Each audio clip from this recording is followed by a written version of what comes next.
Hello guys, हमने पिछली video में अपना नेशनल इनकम निकालने के लिए हमने प्रोडक्ट मेथड और उसी को ही जिसे हम वैल्यू एडिड मेथड भी बोलते हैं उसके ऊपर एक न्यूमेरिकल भी कर लिया था और वो हमने समझ भी लिया था कि क्या होता है। अब हम नेशनल इनकम निकालना सीखेंगे। आपका एक्सपेंडिचर मेथड आपका बाद में आएगा। पहले हम किससे सीख रहे हैं? हम पहले सीख रहे हैं इनकम मेथड से। ठीक है, ये पार्ट 3 है आज वीडियो का। Income method, according to this method factor incomes rent, wage, interest and profits are added to obtain national income. सबसे पहले हमें पता होना चाहिए फैक्टर इनकम क्या होती है। फैक्टर इनकम वो इनकम होती है जो भी हमें लैंड, लेबर, कैपिटल और एंटरप्रेन्योर से मिलती है। जैसे लैंड से आपको रेंट मिलेगा और लेबर से आपको लेबर को क्या मिलेगा? वेजेस मिलेंगी। और कैपिटल को क्या मिलेगा? इंटरेस्ट मिलेगा। और एंटरप्रेन्योर जो काम कर रहा है उसे क्या मिलेगा? प्रॉफिट। उसके बाद हमें कैसे नेशनल इनकम निकालनी होती है? हमें नेशनल इनकम निकालनी होती है जब हम इन सब का सम कर देते हैं, यानी rent, wage, interest and profit का जब हम सम कर देते हैं तो हमारी क्या निकल आती है? National income. National income is the sum of all the incomes accruing to the primary factors of production used in producing the national product। जितने भी प्राइमरी फैक्टर जैसे आपके लैंड, लेबर, कैपिटल, एंटरप्रेन्योर, उनसे जो आपको इनकम जनरेट होती है और वो डिस्ट्रीब्यूशन होता है जब इनकम का, उसी को ही क्या बोलते हैं? National income. तो नेशनल इनकम को क्या बोलते हैं हम? NNPFC in the terms of aggregate. Aggregate के टर्म्स में हम उसे क्या बोलते हैं? NNPFC। NNPFC कैसे निकाला जाता है? जब कंपनसेशन ऑफ एम्प्लॉयज़, हम बाद में बात करेंगे क्या होता है, पहले हम ये समझ लेते हैं कि हम इसमें क्या क्या ऐड करते हैं। Compensation of employees plus operating surplus. Operating surplus में 4 चीज़ें आती हैं: rent, royalty, interest plus profit. फिर उसके बाद प्लस मिक्स्ड इनकम और फिर net factor income from abroad. ठीक है, ये क्या है? आपका पूरा एक टर्म्स हैं जो हमें ऐड करनी होती है नेशनल इनकम निकालने के लिए बाय इनकम मेथड से। कौन से मेथड से? इनकम मेथड से। ठीक है, उसके बाद हम बात करते हैं कंपोनेंट्स क्या क्या है फैक्टर इनकम के इनकम मेथड में। सबसे पहला कंपोनेंट हमने ऊपर पढ़ा था, compensation of employees. Compensation of employees मतलब it refers to the amount paid both in cash and kind to the employees for rendering productive services. कहने का मतलब ये है कि जितना भी अमाउंट, सपोज हमारे यहाँ एक वर्कर काम कर रहे हैं, बहुत सारे वर्कर काम कर रहे हैं, और जितनी भी सैलरी हम उन्हें दे रहे हैं, और काइंड का मतलब कैश में दे रहे हैं। कैश में तो हम जो सैलरी प्रोवाइड करवा रहे हैं। काइंड में क्या मतलब है? काइंड मतलब कि उन्हें छुट्टी दे दी जब उन्हें छुट्टी की ज़रूरत है। अगर उनके घर में कोई मेडिकल प्रॉब्लम है तो मेडिकल प्रॉब्लम में उनको सपोर्ट कर दिया, तो ये काइंड की चीज़ें होती हैं। काइंडली हेल्प करना थोड़ा। तो फॉर रेंडरिंग प्रोडक्ट सर्विसेज, जितनी भी वो सर्विसेज हमें प्रोवाइड कर रहे हैं उसके अगेंस्ट में जब हम ये कैश और काइंड सर्विसेज प्रोवाइड कराएंगे तो वो कंपनसेशन ऑफ एम्प्लॉयज़ में आपका इंक्लूड हो जाएगा।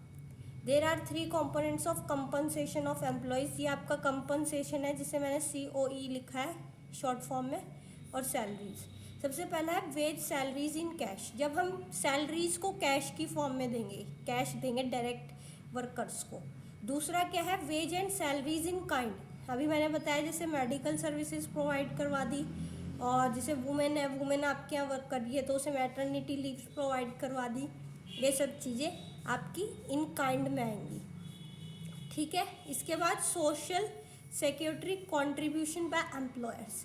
जैसे प्रोविडेंट फंड की एक वो बहुत सारे जितनी भी इंस्टीट्यूशंस होते हैं उनमें एक स्कीम रखी होती है कि प्रोविडेंट फंड का एक जो एम्प्लॉय काम कर रहा है, जिसे हम शॉर्ट फॉर्म में PF भी बोलते हैं, उसमें वो कंट्रीब्यूट करेगा, और जब वो मतलब अपनी जॉब छोड़ेगा या फिर कुछ भी होगा या फिर वो रिटायरमेंट होगा उसका, तो वो उस टाइम पे उसे मिल जाएगा। तो वो प्रोविडेंट फंड होता है जो एम्प्लॉय कंट्रीब्यूट करता है उस पर्टिकुलर इंस्टीट्यूशन में जिसमें वो काम कर रहा है। कंपनसेशन ऑफ एम्प्लॉयज़ में भी मैंने बताया था wages and salaries in cash, wages and salaries in kind और employees contribution to social security schemes. I hope so आपको समझ आ गया हो इतना। इसके बाद बात करते हैं हम ऑपरेटिंग सरप्लस की। ऑपरेटिंग सरप्लस क्या होता है? It refers to the income from property and entrepreneurship. ये वो इनकम होती है जो हमें प्रॉपर्टी या फिर एंटरप्रेन्योरशिप से मिलती है। प्रॉपर्टी मतलब जैसे आपका कोई बिल्डिंग है, आपने उसे रेंट पे दिया हुआ है और उसके अगेंस्ट में आपको क्या मिल रही है? इनकम मिल रही है, तो वो आपकी ऑपरेटिंग सरप्लस होगा। जैसे एंटरप्रेन्योर है, एंटरप्रेन्योर मतलब जो ओनर है पर्टिकुलर चीज़ का। सपोज उसने प्रोडक्शन चालू कर रखा है और उसमें उसने इतना पैसा कंट्रीब्यूट किया था, तो उसके अगेंस्ट में जितना पैसा उसे मिलेगा या फिर प्रॉफिट जितना होगा वो भी क्या आता है? ऑपरेटिंग सरप्लस में आता है। तो सबसे पहला पार्ट क्या है इनके? It includes the following: rent. सबसे पहला पार्ट है रेंट। जो रेंट ओनर को मिलता है उसकी बिल्डिंग यूज़ करने के लिए जो प्रोड्यूसर यूज़ करता है। रॉयल्टी में क्या आता है? रॉयल्टी सपोज आपका कोई कॉपीराइट है, कॉपीराइट मतलब सपोज आपने एक गाना गाया और फर्दर लोग उसे यूज़ कर रहे हैं, तो वो लोग क्या कहेंगे कि आपसे परमिशन लेंगे और आपको जो भी पैसे मिलेंगे वो रॉयल्टी की फॉर्म में मिलेंगे, तो वो चीज़ रॉयल्टी होती है। उसके बाद इंटरेस्ट। इंटरेस्ट मतलब जैसे आपकी कोई आपने कैपिटल दिया था किसी को और उसके अगेंस्ट में जो आपको ब्याज मिल रहा है वो आपका इंटरेस्ट होगा। प्रॉफिट्स मैंने अभी बताया, एंटरप्रेन्योर को जो प्रॉफिट होते हैं वो चीज़, ठीक है।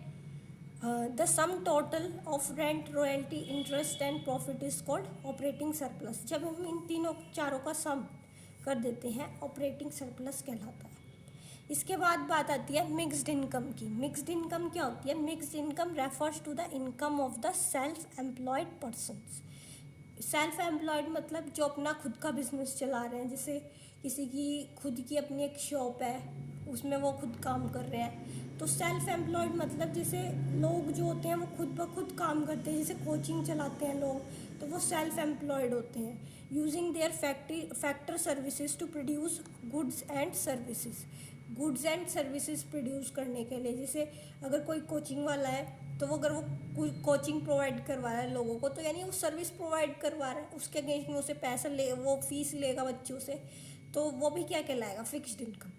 फिक्स्ड इनकम नहीं, सॉरी, मिक्स्ड इनकम, सॉरी। इसके बाद हम बात करते हैं कि आप इन तीन चीज़ों को नहीं, इन दो चीज़ों को नहीं इंक्लूड करोगे, आप मिक्स्ड इनकम को भी इंक्लूड करोगे, क्योंकि मिक्स्ड इनकम में भी वो फर्दर जो कोचिंग वाला होगा वो फीस भी लेगा बच्चों से, फिर वो अपना खर्चा भी चलाएगा, तो उसमें भी वो कुछ ना कुछ जीडीपी में तो कंट्रीब्यूट कर रहा होगा ना, नेशनल इनकम में तो कंट्रीब्यूट कर रहा होगा ना, एनपीएफसी में तो कंट्रीब्यूट कर रहा होगा ना। तो इसलिए हम इसे एक नेशनल इनकम का पार्ट मानते हैं। तो मिक्स्ड इनकम जो है वो पार्ट है किसका? नेशनल इनकम का, एनपीएफसी का। और आगे अगली वीडियो में हम एक न्यूमेरिकल के हेल्प से हम क्या करेंगे, आगे उसे फर्दर इस मेथड को यानी इनकम मेथड को और अच्छे से समझेंगे। अगर वीडियो अच्छी लगे तो please like, share and subscribe to our YouTube channel and thank you. और अगर कोई प्रॉब्लम हो तो अपनी प्रॉब्लम को please share in the comment section given below. Thank you.